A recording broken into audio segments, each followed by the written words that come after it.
말씀은 사도행전 2장 1절에서 13절 말씀입니다.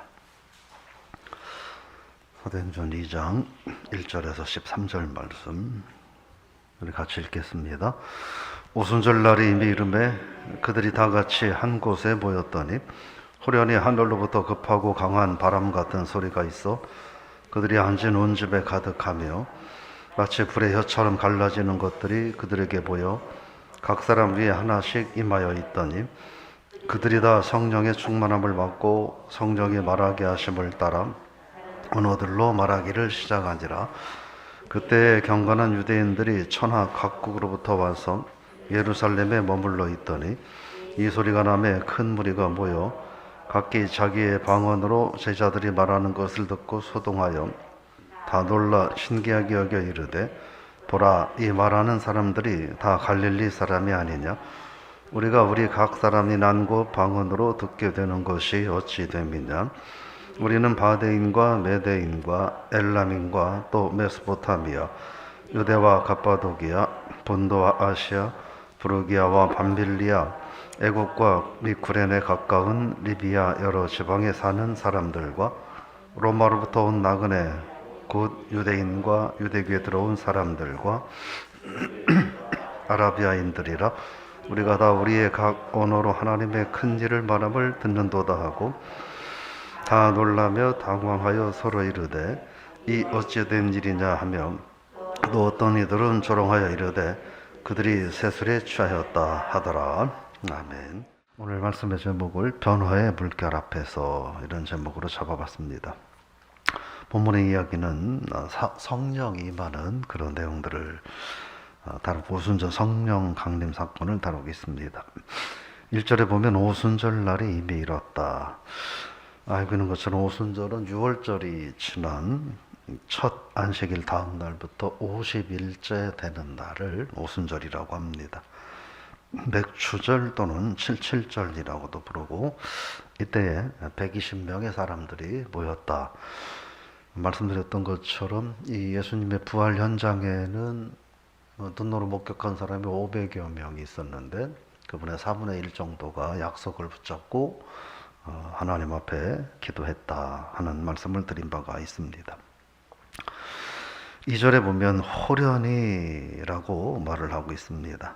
성령을 간구하고 고대하고 기대하는 성도들에게 성령께서 임하신 것을 그렇게 표현합니다. 근데 뭐라고 말하냐면 급하고 강한 바람 같은 소리가 있었다 이렇게 말합니다. 이것은 그 청각적인 효과를 말을 하는 거죠. 근데 그게 어떻게 있었느냐 보면 온 집에 가득했다 이렇게 말합니다. 온 집이라고 하는 건 성령이 충만하게 풍성하게 임했다 이런 의미죠. 그러면서 3절에 보면 읽어볼까요? 마치 불의 혀처럼 갈라지는 것들이 그들에게 보여 각 사람 위에 하나씩 임하여 있더니 여기서는 뭐라고 하냐면 불의 혀 같은 이라고 표현합니다. 이거는 시각적인 효과를 말합니다. 근데 그 위에 2절에 보면 온 집에 가득했다라고 말하고 3절에 보면 각 사람 위에 하나씩 임하여 있었다. 각 사람이니까 120명이겠죠.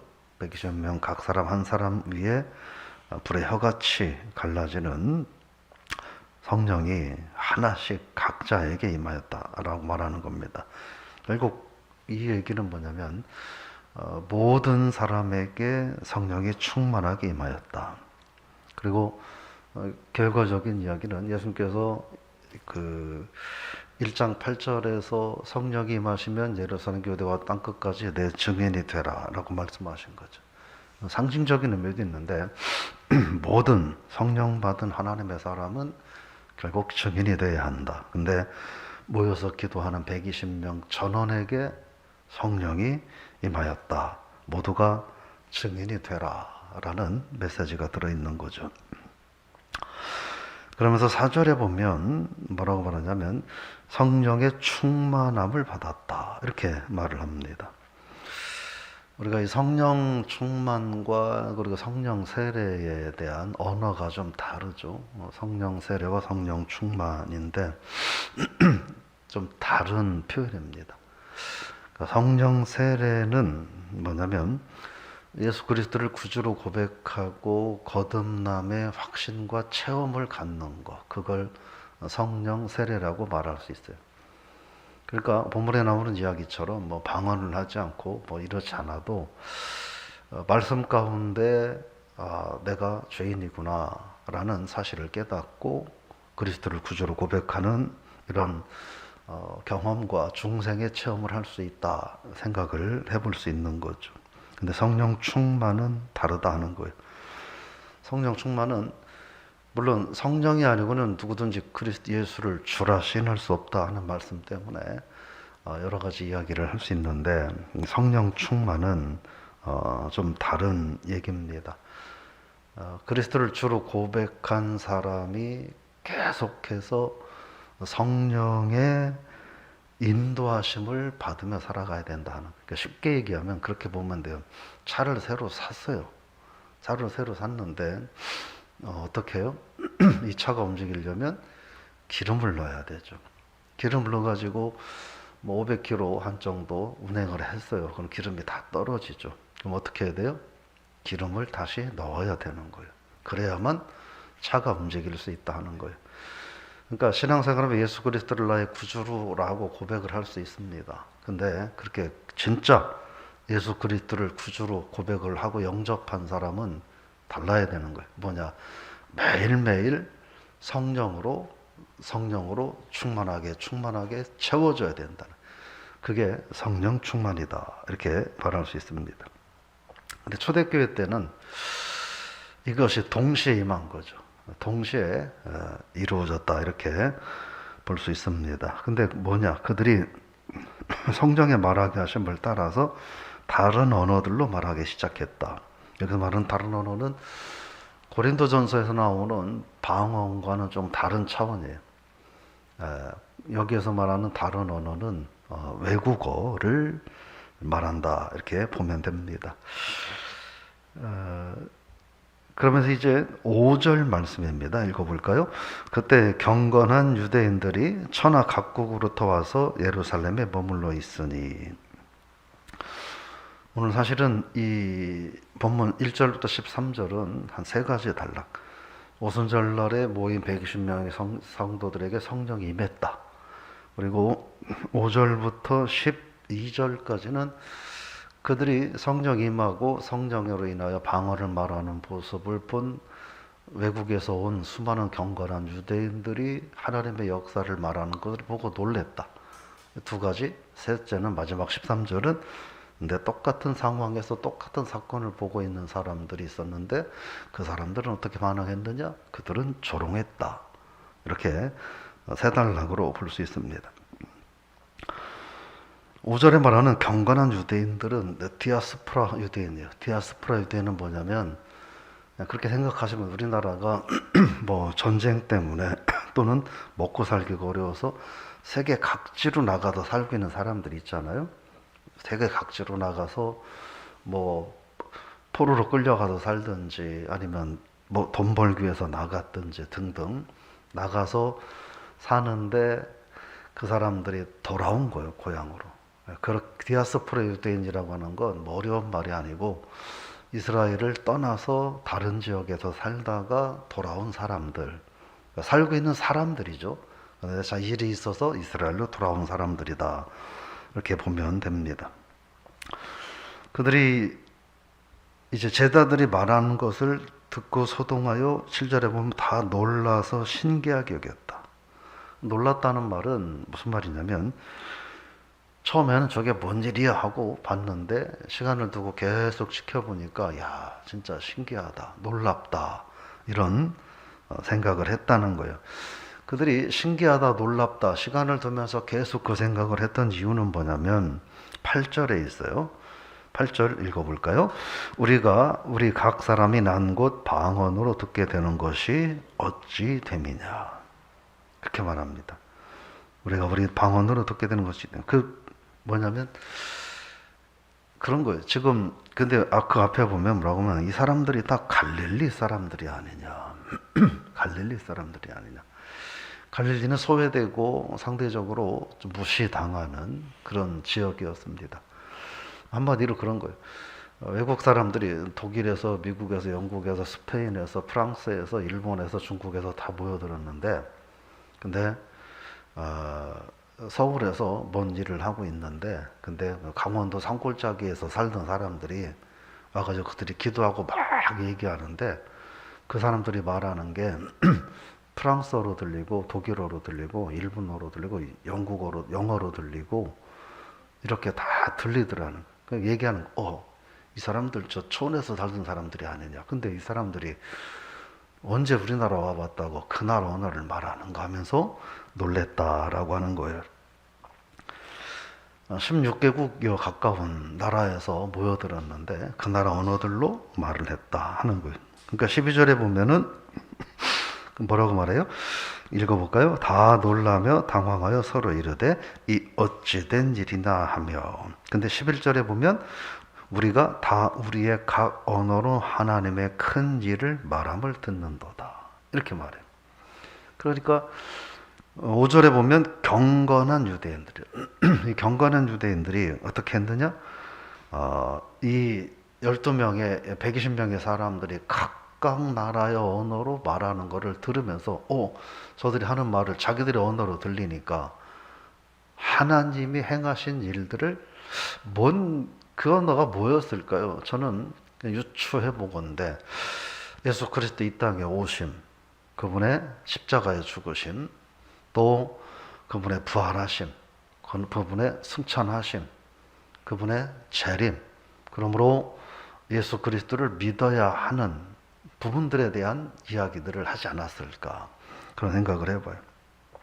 근데 13절에 보면 13절 같이 한번 읽어보겠습니다. 또 어떤 이들은 조롱하여 이르되 그들이 세술에 취하였다 하더라. 여기서 말하는 어떤 이들은 본토 유대인들이에요. 그러니까 외국에 나가 있지 않은 본토 유대인들, 그러니까 이스라엘에서 태어나서 지금 거기서 살고 늙어가고 있는 사람들, 이렇게 보면 됩니다. 이 사람들은 어떤 사람들이에요? 이 사람들은 예수 그리스도에 대해서 적대적인 사람들이었어요. 그래서 한때 예수를 민족 해방자 정도로 여기고 따라다니다가 예수를 죽이는 일에 앞장서고 부안해동했던 그런 사람들입니다. 그들은 하나님의 큰 역사를 그들은 눈으로 보고 있는 거예요. 보고 있는데 그들은 그럼에도 불구하고 하나님을 찬양하지 못하고 오히려 조롱한다. 그러니까 경건한 유대인들은 하나님의 위대한 역사를 들으면서 신기하고 놀라하고 있는데 본토배기들은 하나님 위대한 역사를 들으면서도 오히려 새술에 저놈들이 술 취했구나 대낮부터 라고 말할 정도로밖에 되지 않는 그런 완고하고 아주 변화되지 못하는 그런 모습들을 보여주겠다 하는 거예요. 그래서 일단 정리를 좀 해보면 우리가 오순절날 성령이 임하심에 대해서는 의미가 있다는 거예요.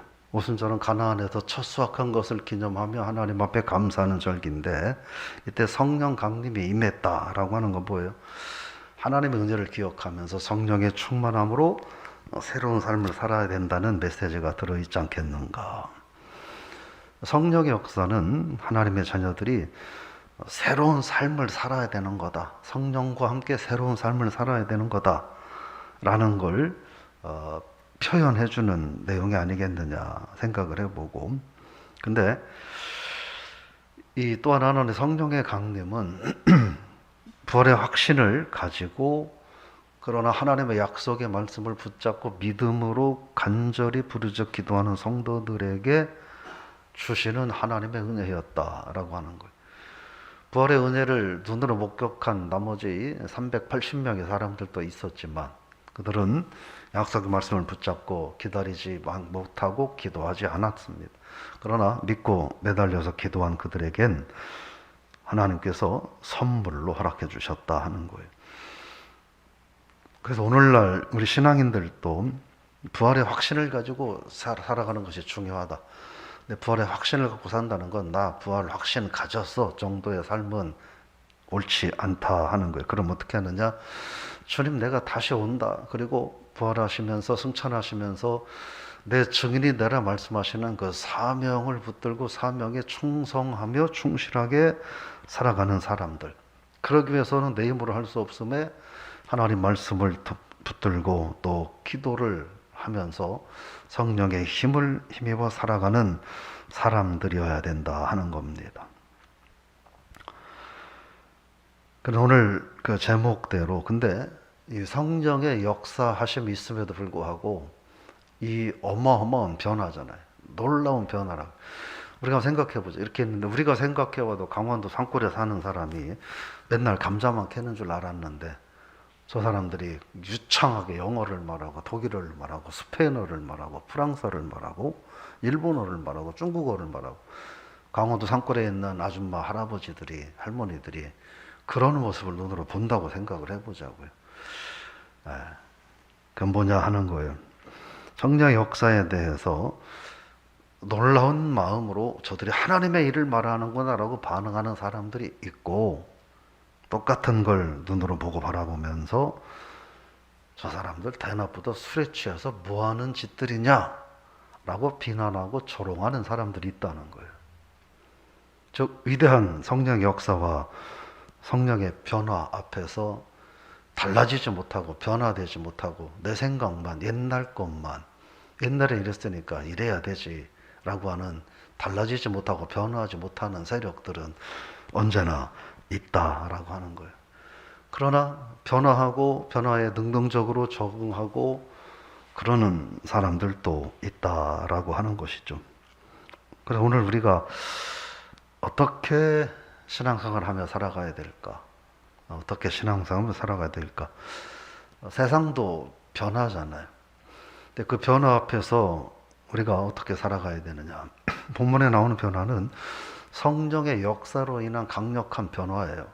거기에 믿음의 사람들은 성령의 충만함으로 동화돼서 살아가야 되는 것이고, 하나님 알지 못하던 자들도 그 위대한 강력한 변화의 역사를 바라보면서 그들의 마음도 변화될 그런 기미가 좀 있어야 되지 않겠나 하는 거예요. 오늘 저 여러분들이 신앙생활을 하면서 신앙생활을 일정 기간 하면 어느 정도 변화를 하지 못하는 삶이 될 수 있어요. 나 스스로 변화하고 싶어도 변화하지 못할 수가 있어요. 왜냐하면 내가 이제껏 생각한 것들이 자꾸 옳다고 자기 스스로 생각을 해오거든요. 아무리 말씀을 통해서 그게 아니고 이렇게 살아야 된다 하더라도 그거는 당신 생각이고 나는 이제껏 이렇게 생각하기 때문에 이게 맞다고 하면서 변화를 거부할 수 있어요.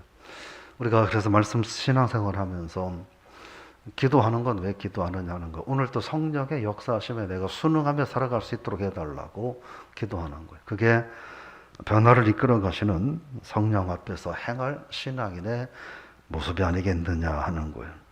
오늘 저 여러분들이 성령의 확신을 가지고 또 기대하는 마음으로 성령 충만한 삶을 살 수 있기를 바랍니다. 우리에게 성령 허락하신 건 단 하나예요. 이 땅에서 증인 되라고 하는 거예요.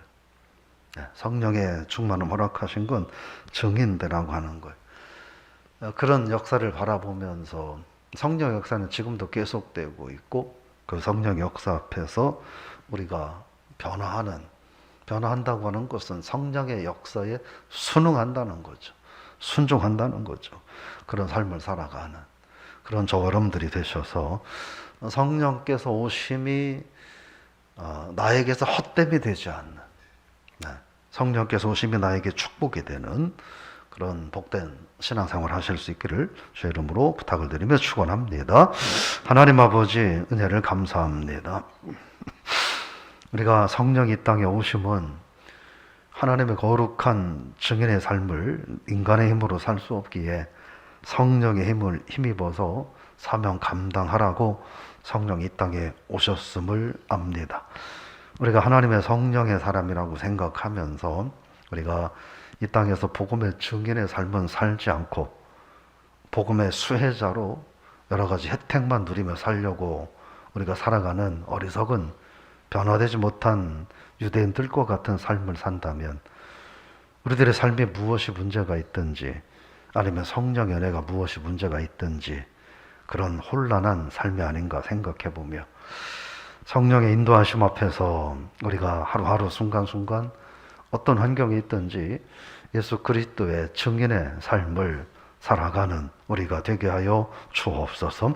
성령의 역사 앞에서 변화되고 성령의 역사에 쓰임받는 사람들이 있는가 하면 변화되지 못하고 옛날 생각만 하면서 하나님의 성령의 역사에 민감하게 반응하지 못하는 그런 사람들도 있었던 것을 우리가 기억하고 오늘 하루 우리가 변화의 물결 앞에서 어떤 모습으로 살아갈 수 있을까? 우리들의 모습을 되돌아보고 성령께서 우리에게 그러한 도전을 허락하실 때 거부하지 않고 즐거운 마음으로 순종하는 우리들 모두가 되게 하여 주옵소서. 그런 성도들, 교회가 되게 하여 주옵소서. 예수님의 이름으로 기도드리옵나이다. 아멘.